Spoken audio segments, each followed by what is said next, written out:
Hi, everyone. In light of a recent debate that I had with Robert Rowe, General Han Solo, on YouTube, I thought it'd be a good idea for me to formulate my thoughts in a little more systematic manner and put a presentation together to provide a critical review of his presentation that he's been working on for several years now. And he's entitled it Noah's Flood, a Local Catastrophe in Light of Cosmic Rebellion. Now, at the outset, I want it to be known that I have a lot of respect for Rob. I think he's a wonderful man, and I just think it'd be a good idea to be specific about the things that I disagree with in his presentation, and specifically those things that pertain to the Hebrew approach, the linguistic approach that he takes. And so, by way of a brief overview, I'm going to summarize Rob's position, and then we're going to talk about the extent of the flood, creation of humanity, totality language as it exists in the flood account specifically, and the days in Genesis 1. And then we'll tie it all together in a conclusion. So, what is it that I'm arguing against? What is Rob's position? Well, Rob believes that Genesis 1 through 9, in particular, represent real historical events. That there was an Adam and Eve, that Noah was a real person, that the flood actually happened.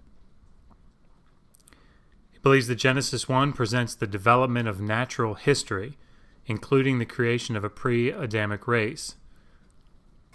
So not only are these events real, but in order to make them coincide with what we know of evolutionary history, we have to posit that the Bible presents what's commonly known as the day-age theory, and that the days in Genesis 1 represent epochs or long periods of time.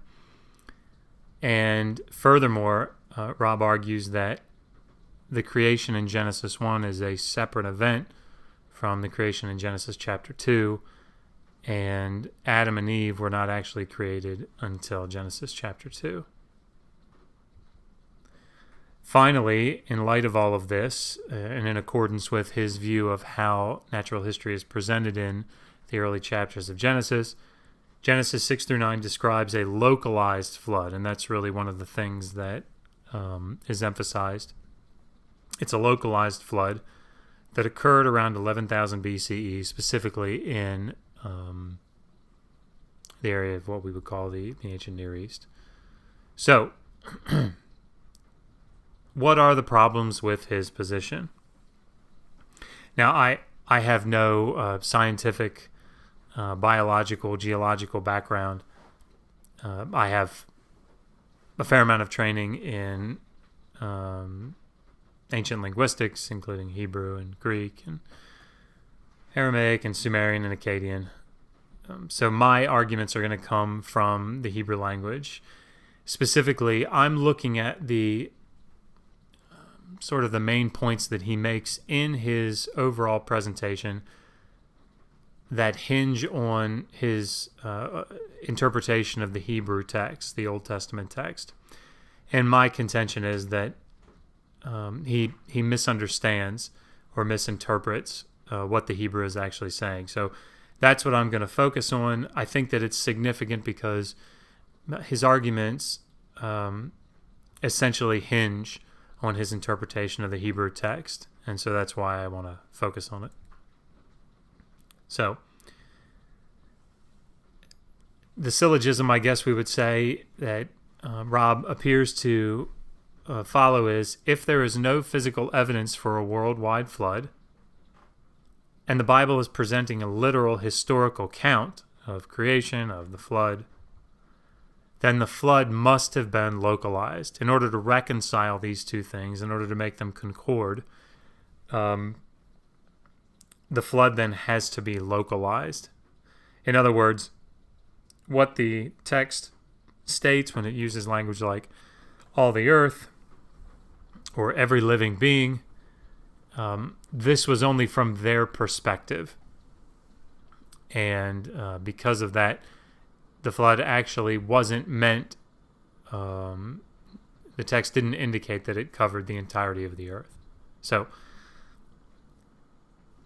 early in his presentation, he goes to Psalm 104. And this is sort of a proof text to show from the outset that it's actually an impossibility for the flood waters, for the waters of the earth, to flow again over the entirety of the earth. So let's take a look at that. Psalm 104 is a creation psalm, meaning it's describing poetically the events that are described in Genesis 1 and 2.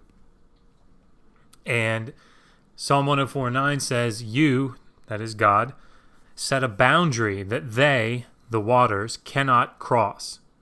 They cannot again cover the earth." So the text begins, Psalm 104 begins talking about this primordial watery stage, existence of the earth that God begins to work on, and when He makes the waters go down into their places, into the seas and rivers and such, that they will not again cover the earth. So, because this psalm describes creation which occurred before the flood, the water has been bounded in such a way that it will never again cover the world, which seems, at its, on its face, a pretty tight argument. But what is the context of the entire passage? Well, let's read it. "You covered the earth with the deep, like a garment. The waters stood upon the mountains. Because of your rebuke, they fled. Because of the sound of your thunder, they hurried away.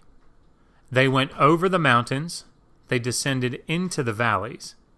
To that place you assigned for them. You set a boundary that they cannot cross. They cannot again cover the earth." So again, this is describing this watery state in which the world originally existed, according to the text. And when God commanded that the earth come forth out of the waters, that the waters would then run down from their position above the mountains, completely covering the mountains and the land, and run down the mountains, down the valleys, to the place that they were assigned. And there they stay. In other words, the waters, as we'll see in the next text that I'm going to show you, the waters are constantly in the mindset or in the opinion of the ancient writer. The waters are constantly trying to get back to that primordial state. They fight against the land, against the shoreline. And the author is saying, the psalmist is saying, no, God is so powerful that He has set a boundary that the waters can't cross, no matter how hard they try. Well, how do we know this? Well, Jeremiah 5:22 is a passage of similar content, showing the power of the Lord. And he says, "Should you not fear me, says the Lord? Should you not tremble in my presence? I am the one who set the sand as a boundary for the sea, and it cannot pass over it. And though the waters rise and fall noisily, they cannot overcome it. And the waves roar, but they cannot cross over it." Clearly here, the boundary that is set is the shoreline, and this is just a general principle. This is a general principle that the waves have to obey the boundary that God has set. So, not only is the text in Psalm 104 not speaking about the complete impossibility of a worldwide flood happening again, but in fact, it's clearly describing, using the language from Genesis 1, to identify the earth as a pre-flood state that was a complete covering of the earth with the deep. And the word there in Psalm 104 is tehom, which is the same word that's used in Genesis 1:2. And darkness was upon the face of the Tehom, the deep.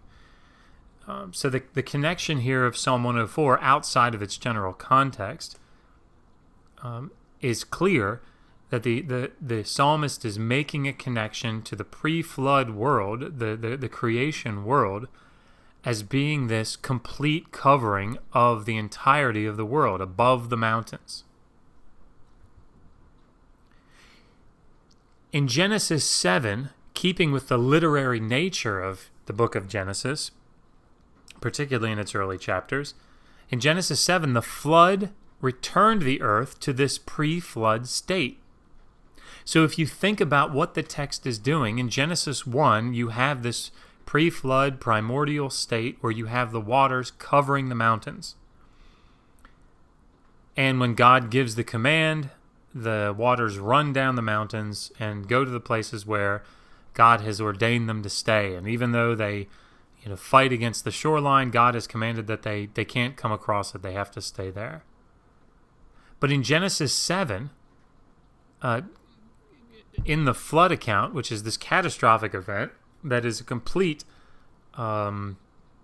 setting aside of these natural laws that God has set in place, the flood waters return and completely cover the mountains again. And again, if you think about what the text does, the sky opens up, that rakia opens up and lets the waters that are up there come down onto the earth, and the great waters of the deep, the ones that existed under the land, that the waters came out of, that the earth came out of, the land came out of, they're allowed to break forth and come up, and they create again this primordial world, this pre-flood state, where the waters cover the earth and cover the mountains. So it's essentially a do-over in God's mind, and in the writer's mind. God is bringing back this pre-creation state. And we see that here in Genesis 7:19. And the waters swelled very greatly. And the Hebrew there is me'od me'od, which is exceedingly, exceedingly. It's a very emphatic statement. So the waters swelled very greatly upon the earth and covered all the high mountains that are under the heavens. So again, taking it back to this early creation state, this pre-flood state. So, Psalm 104:9 describes the general principle that the waters have a boundary, which is the shoreline. Although they are mighty and unruly, God, in his great power, holds this boundary line, and the waves cannot cross it. This passage does not have the flood account in mind. It is simply showing God's power over the water. However, the language used in Psalm 104 shows the pre-flood state that returns in Genesis 7:19, where the waters cover the high mountains, all the high mountains under heaven. Now, what about Genesis 1 and 2? Rob's argument is that Genesis 1, in order to allow for the billions and billions of years that are required for the universe to develop and for the earth to develop and evolution to take place and humanity to develop and eventually come out of Africa and into the Near East, into the Persian Gulf region. In order to allow for that, Genesis 1 has to indicate a separate creation event from Genesis 2. So when the text talks about in Genesis 1 that male and female he created them, that's not talking about Adam and Eve. That's describing this pre-Adamic race of humans that multiply in Africa, and millions of years, I suppose, later, they come out. I don't know that it's millions. I don't remember the year that he gives, but a long period of time later, they come out, and that's when God creates in Genesis 2 Adam and Eve. So if you think about Genesis 1 and 2 quickly before I move into Genesis 5, Genesis 1 differs from Genesis 2 in a number of ways. Genesis 1 is far more general when it speaks to the creation of humanity, male and female. Genesis 2 develops this in much more detail. And so it's posited by Rob that this is a separate creation account. Separate creation event. Well, one difficulty arises when you come to Genesis 5. This is the account of the generations of Adam. In the day that God created Adam, he made him in the image of God. Male and female he created them, and he blessed them, and he called their name humanity when they were created. So it could be argued that, of course, the Hebrew word Adam, just can be man, can be mankind, can be the person Adam. And it's clear that these are the generations of Adam, the man. In the day that God created Adam, we could argue that that might mean humanity, because I think it's clear. I think it's difficult to assert that with the use of the pronoun there in the text, but nevertheless, certainly I think it means humanity, where I have it underlined there, given the pronouns that are used. But clearly, and Adam lived 130 years, and he bore a son in his likeness, in his image, and he called his name Seth. So there are several things that I want to point out here. Number one, this account mirrors closely, linguistically, the account in Genesis 2. But the language that is used, male and female, humanity in this way, likeness and image, are all used in Genesis 1. And there it is. I forgot that I put that in there. So it's the same language as Genesis 1, 26 through 27. And some of these words are not unique, but they're selectively used to make this connection. So, in other words, there is a language here that sort of bridges the gap between Genesis 1 and Genesis 2. And this is clearly speaking about the creation of Adam and Eve, and the creation of Genesis 1, humanity. If you want to try to distinguish those two, they're definitely connected here, shown as the same event. Furthermore, to answer the question, is Genesis 2 a separate creation, we can turn to the word toledot, or generations. Now, this word occurs a number of times in Genesis in particular, and it's sort of a developmental word. So Rob argues in his paper that it forms a sequel. And when he says sequel, what he means is one thing happened beforehand, and then a completely, maybe not completely unrelated, but a completely different thing happens next after the phrase, and these are the generations. But that's simply not the case. The word is often used in the context of developing what was immediately discussed. So, for example, and you can take some time and look these up, Genesis 6:9, Noah is mentioned just before Genesis 6:9, and it says, and these are the generations of Noah. So it's developing what immediately went before, not creating this gap between the two. Genesis 11:27, it describes Terah, and then says, these are the generations, the toledot of Terah. The same in Genesis 36:9, it talks about how Jacob and Esau bury their father, and then in verse 9 it says, now these are the generations of Esau. So he's just been talking about Esau, and now he's going to talk about his generations, because he's talking about who his kids were and what his lineage, or what who he bore, and so forth. So this toledot formula, far from arguing for a separation, a distinction between Genesis 1 and 2, actually argues for a development of Genesis 2 out of Genesis 1. It's further specifying details of what happened in Genesis 1. Now, I want to move on to the totality language, that's what I'm calling it, here in the flood account. So, we can get into the details, right, linguistically of the Hebrew text, and argue for what these lexemes mean, or how the syntax should be read. But sometimes it's a good thing to just kind of take a step back and look at the language that's used. And there's so much totality language that's used here that I think it's untenable to argue that it's not representing worldwide destruction.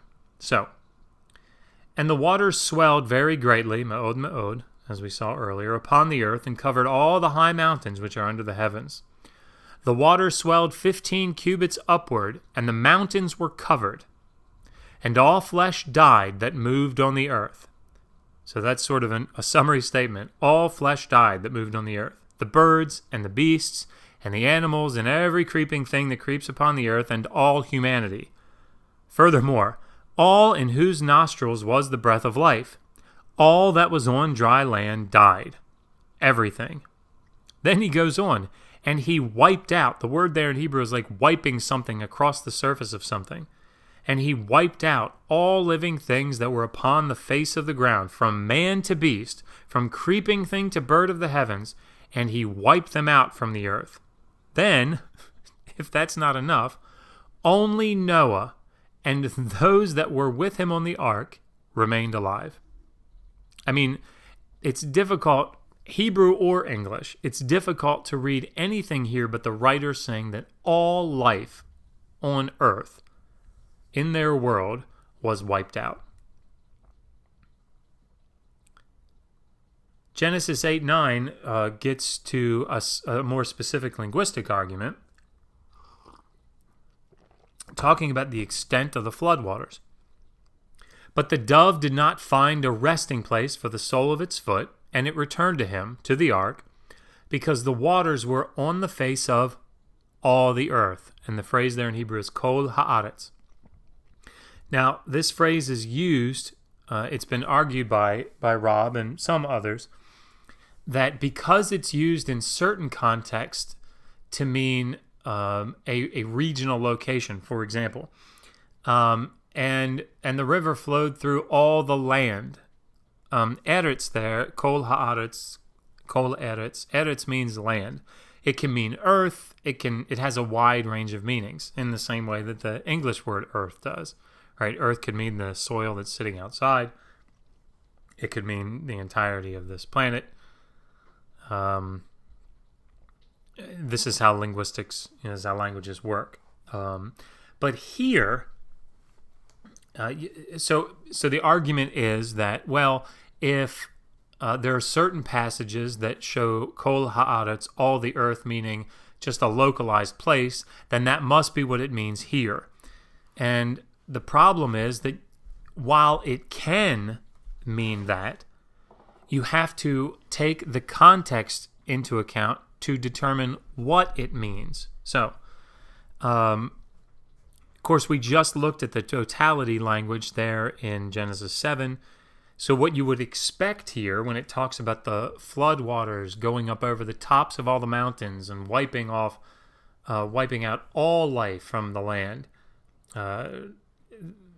and all of the created things, anything that had the breath of life in it, you would expect that kol haaretz, all the earth, would indicate just that, the entirety of the created world.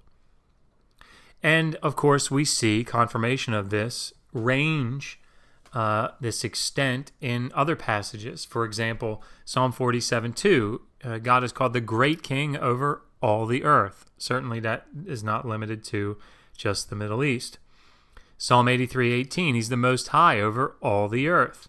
Isaiah 6:3, all the earth is full of your glory. I mean, these are passages that certainly we wouldn't want to limit, or theologically this would cause problems in the biblical text if they were limited but to a certain region.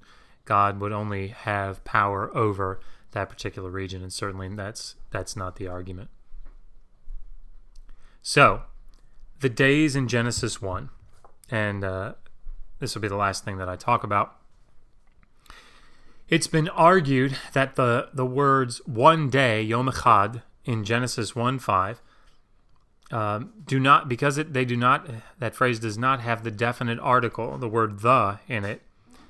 It could indicate this indefinite period of time. So one day could mean a week, it could mean a year, it could mean 1,000 years, it could mean 1 billion years.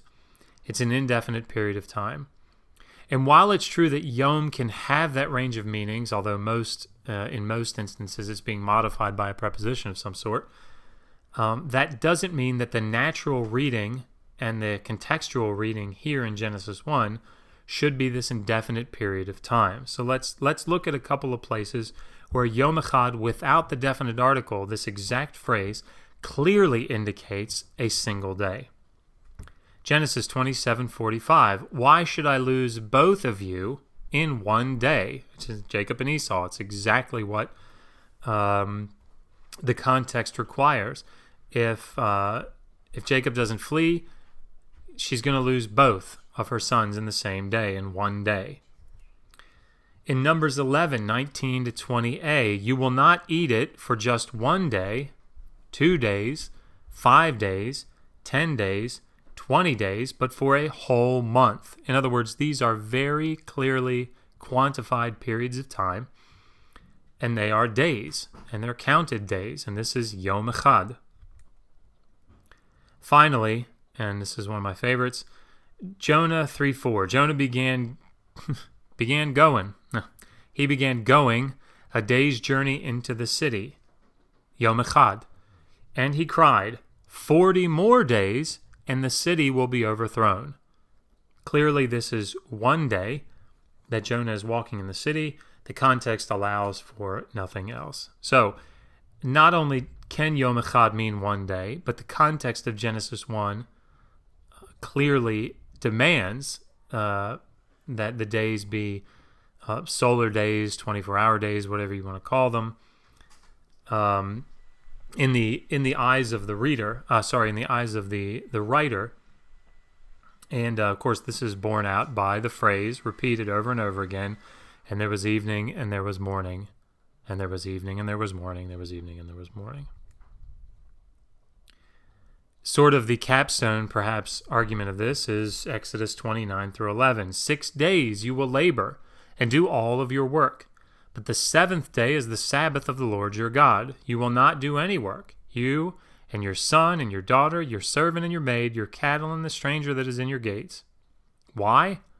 For in 6 days the Lord made the heavens and the earth, and the sea and all that is in them, and he rested on the seventh day.